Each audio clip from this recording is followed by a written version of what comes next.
ஓம் நமச்சிவாய சிவாய நம. அனைத்து தமிழ் உள்ளங்களுக்கும் கனிவான வணக்கங்கள். நிகழும் ஸ்ரீ மங்களகரமான குரோதி ஆண்டு மார்கழி மாதம் 17ஆம் தேதி புதன்கிழமை அன்று தனுசு ராசி உத்திராடம் நட்சத்திரத்தில் கன்யா லக்கணத்தில் இந்த மகத்தான ஆங்கில புத்தாண்டு பிறக்கிறது. இந்த வருட ஆரம்பத்தில் கிரக நிலைகள் என பார்த்தால் குரு பகவான் ரிஷபராசியில் வக்ர நிலையில் சஞ்சாரம் செய்கின்றார். கடகராசியில் செவ்வாய் பகவான் வக்ரம் மற்றும் நீச நிலையில் சஞ்சாரம் செய்கின்றார். கன்னி ராசியில் கேது பகவானின் சஞ்சாரமும், விருச்சிக ராசியில் புதன் பகவானின் சஞ்சாரமும், தனுசு ராசியில் சூரியன் மற்றும் சந்திர பகவானின் இணைவும் இருக்கும். கும்பராசியில் சுக்கிரன் மற்றும் சனி பகவானின் சஞ்சாரம் இணைந்திருக்கும். அடுத்ததாக மீனராசியில் ராகு பகவானின் சஞ்சாரம் இருக்கும். இவ்வித கிரக நிலைகளை கொண்டு இந்த 2025ஆம் வருடம் ஆரம்பமாகிறது. இந்த புத்தாண்டில் சனி பெயர்ச்சி, குரு பெயர்ச்சி, ராகு கேது பெயர்ச்சி என முக்கிய கிரகங்களின் பெயர்ச்சிகள் நடைபெற உள்ளது. இதன் காரணமாக சில ராசிக்காரர்களுக்கு குடும்பம், வேலை, தொழில் என அனைத்து விதத்திலும் முன்னேற்றம் ஏற்பட வாய்ப்புள்ளது. பிப்ரவரி 4ஆம் தேதி குரு பகவான் ரிஷபராசியில் வக்ர நிவர்த்தி அடைகிறார். மார்ச் 29ஆம் தேதி சனி பெயர்ச்சி நடைபெற உள்ளது. சனி பகவான் கும்பராசியில் இருந்து மீனராசிக்கு இடப்பெயர்ச்சி ஆகின்றார். மே மாதம் 14ஆம் தேதி குரு பகவான் ரிஷபராசியில் இருந்து மிதுன ராசிக்கு இடப்பெயர்ச்சி ஆகின்றார். மே மாதம் 18ஆம் தேதி ராகு கேது பெயர்ச்சி நடைபெறும். ராகு பகவான் கும்பராசிக்கும் கேது பகவான் சிம்மராசிக்கும் இடப்பெயர்ச்சி ஆகின்றனர். இந்த கிரக அமைப்பு மற்றும் பெயர்ச்சியினால் உங்கள் வாழ்வில் ஏற்பட போகும் சுபபலன் என்ன என்பதனையும், அசுப பலன் ஏற்படுமாயின் ராசிக்காரர்கள் செய்ய வேண்டிய பரிகாரம் என்ன, வழிபட வேண்டிய தெய்வம் யார் என்பதனை பற்றியும் விரிவாக காண்போம். பிறக்க போகும் இந்த ஆங்கில புத்தாண்டு உங்கள் வாழ்வில் வளமும் நலமும் செல்வ செழிப்பும் பெற்று வாழ்வில் உயரிய நிலையை அடைய எல்லாம் வல்ல எம்பெருமானை வேண்டி விரும்பி கேட்டுக்கொள்கிறேன்.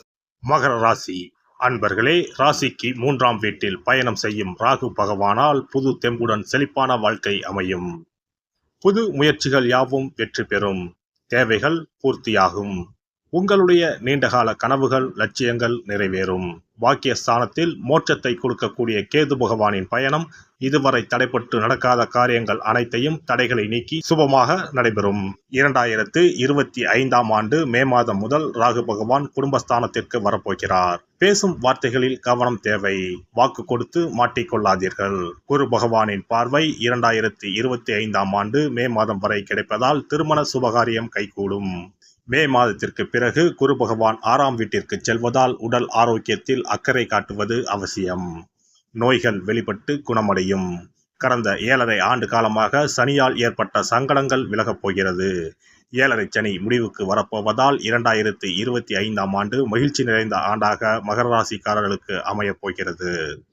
2025ஆம் ஆண்டு புத்தாண்டில் மகர ராசிக்காரர்களின் வாழ்க்கையில் புது ஒளி பிறக்கும்.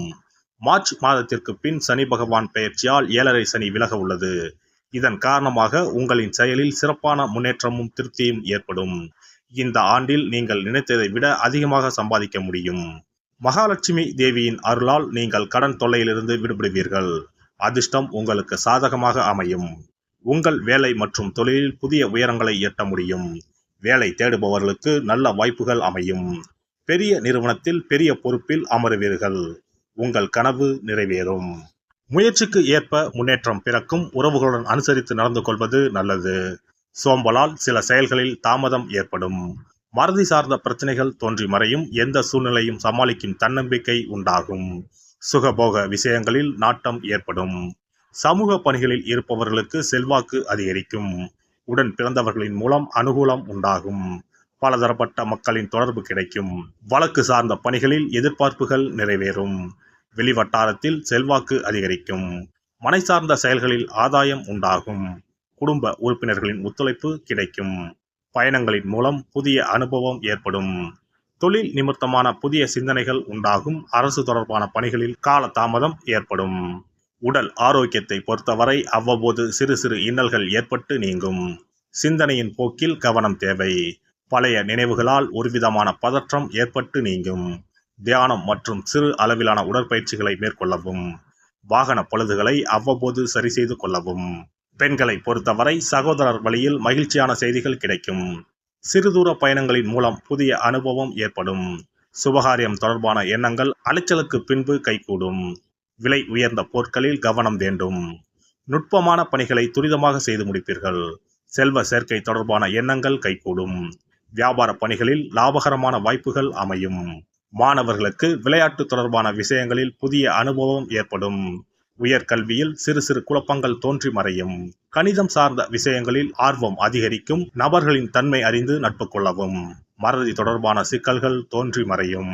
ஆராய்ச்சி பணி சார்ந்த வெளியூர் பயண வாய்ப்புகள் கைகூடும். பணி புரிவோருக்கு வேலை நிமித்தமான முயற்சிகள் கைகூடும். எழுத்து சார்ந்த துறைகளில் புதிய வாய்ப்புகள் கிடைக்கும். புதிய பொறுப்புகளின் மூலம் மதிப்பு மேம்படும். சக பணியாளர்களிடம் பொறுமையை கையாளவும். மற்றவர்களை பற்றிய கருத்துக்களில் கவனம் வேண்டும். அறிமுக நபர்களிடம் தனிப்பட்ட விஷயங்களை பகிர்வதை தவிர்க்கவும். வெளியூர் பணி வாய்ப்புகளில் சிந்தித்து செயல்படவும். வியாபாரியை பொறுத்தவரை வியாபார பணிகளில் உழைப்புக்கு ஏற்ற லாபமும் முன்னேற்றமும் உண்டாகும். வேலையாட்களிடம் அனுசரித்து செல்வதன் மூலம் ஒத்துழைப்பு அதிகரிக்கும். வர்த்தகம் தொடர்பான பணிகளில் ஆலோசனை வேண்டும். கூட்டாளிகளின் எண்ணங்களை புரிந்து செயல்படுவீர்கள். கூட்டாளிகளிடம் பொறுமையை கடைபிடிப்பது நல்லது. அரசு தொடர்பான பணிகளில் சூழ்நிலைக்கு ஏற்ப செயல்படவும். கலைஞர்கள் கலை சார்ந்த துறையில் புதுவிதமான மாற்றங்களை செய்வீர்கள். வாழ்க்கை துணைவரின் எண்ணங்களை புரிந்து அதன்படி நடந்து கொள்வீர்கள். அரசு வழியில் சில உதவிகள் கிடைக்கும். காரசாரமான பேச்சுவார்த்தைகளை குறைத்துக் கொள்ளவும். வரவுக்கு ஏற்ப செலவுகள் உண்டாகும். ஆடம்பரமான சிந்தனைகளை குறைத்துக் கொள்வது நன்மையை தரும். பெருந்தன்மையான செயல்பாடுகளால் உங்களின் மதிப்பு கூடும். அரசியல்வாதிகளை பொறுத்தவரை சாதுரியமான பேச்சுக்களின் மூலம் புதிய மாற்றங்களை உருவாக்குவீர்கள். பலதரப்பட்ட மக்களின் அறிமுகம் கிடைக்கும். திறமைக்கு ஏற்ப செல்வாக்கும் பாராட்டுகளும் அதிகரிக்கும். எதிராக இருப்பவர்களை அறிந்து கொள்வீர்கள். வழக்கு பணிகளில் சில மாற்றமான சூழல் ஏற்படும். வெள்ளிக்கிழமை தோறும் நல்லெண்ணெய் தீபம் ஏற்றி லட்சுமி நரசிம்மரை வழிபாடு செய்து வர முயற்சிகளில் உள்ள தடைகள் நீங்கும். சிறப்பு தொகுப்பு. 2025ஆம் ஆண்டு சிறப்பாக அமைய புத்தாண்டு அன்று இதை மட்டும் செய்தால் போதும். 2025ஆம் ஆண்டு புத்தாண்டை வரவேற்க அனைவரும் ஆவலாக காத்திருக்கிறோம். ஆனால் அதற்கு முன்பு 2024ஆம் ஆண்டிற்கு நன்றி சொல்லி விடை கொடுப்பதும் மிகவும் முக்கியமானதாகும். இந்த ஆண்டில் கிடைத்த நல்ல விஷயங்களுக்கு நன்றி சொல்வதுடன் கிடைக்காமல் போன விஷயங்களுக்கும் சேர்த்து நன்றி சொல்ல வேண்டும். இதனால் பிறக்கப் போகும் புதிய ஆண்டில் அவைகள் இன்னும் சிறப்பாக நமக்கு நடப்பதற்கு வழிவகுக்கும். 2025ஆம் ஆண்டிற்கான காலண்டர் வாங்குவதற்கு முன் அதில் வேறு எந்த நிறுவனத்தின் பெயரோ எதுவும் இல்லாததாக பார்த்து வாங்கி வீட்டில் வைக்க வேண்டும். குறிப்பாக மகாலட்சுமி, வராகி அம்மன் படத்துடன் இருக்கும் காலண்டரை வாங்கி வீட்டில் வைப்பது நல்லது. இது தவிர புத்தாண்டு நாளன்று எந்த மாதிரி விஷயங்களை செய்தால் வரப்போகும் ஆண்டு நமக்கு சிறப்பான ஆண்டாக அமையும் என்பதை நாம் தெரிந்து கொள்ளலாம். ஒவ்வொரு ஆண்டும் ஆங்கில புத்தாண்டோ அல்லது தமிழ் புத்தாண்டோ எதுவாக இருந்தாலும் சரி, பிறக்கப் போகும் புதிய ஆண்டு சிறப்பாக இருக்க வேண்டும். இந்த ஆண்டிலாவது நம்முடைய கஷ்டங்கள் தீர வேண்டும் அல்லது நினைத்த காரியம் கைகூட வேண்டும் என்று அனைவரும் நினைப்பதுண்டு.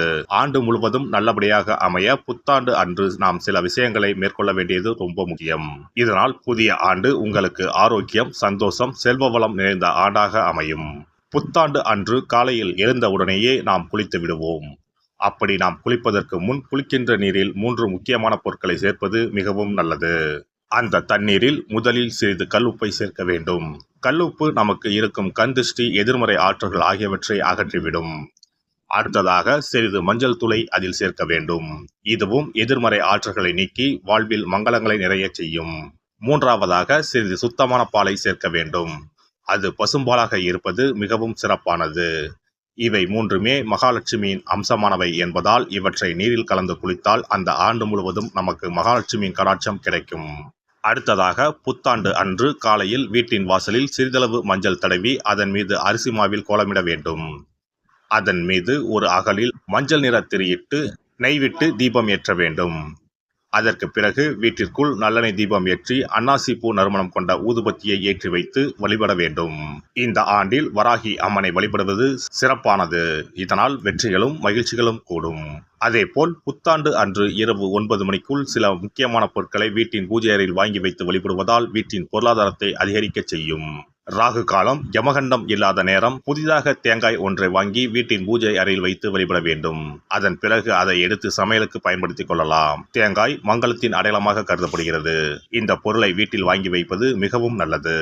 அதோடு மயிலிறகை தேவஸ்தான கடைகளில் போய் வாங்கி கொண்டு வந்து வீட்டில் வைக்கலாம். முருகப்பெருமானின் வாகனமாக இருக்கக்கூடிய மயிலின் இறகை வீட்டில் வைப்பதால் நேர்மறை ஆற்றல்கள் பெருகும்.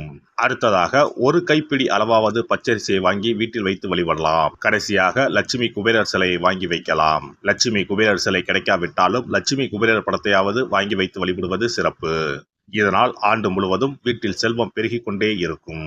எல்லாம் வல்ல இறையருளால் நீங்களும் உங்கள் அன்பு குடும்பமும் உடல் நலம், நீலாயுள், நிறை செல்வம், உயர் புகழ், மெய்ஞானம் ஓங்கி வாழ்க வளமுடன். இந்த வீடியோ பதிவு உங்களுக்கு பிடித்திருந்தால் லைக் பண்ணுங்க, கமெண்ட் பண்ணுங்க, ஷேர் பண்ணுங்க, மறக்காம சப்ஸ்கிரைப் பண்ணுங்க, பக்கத்துல இருக்கிற பெல் பட்டனை கிளிக் பண்ணுங்க. நன்றி, வணக்கம். ஓம் நமச்சிவாய, சிவாய நம.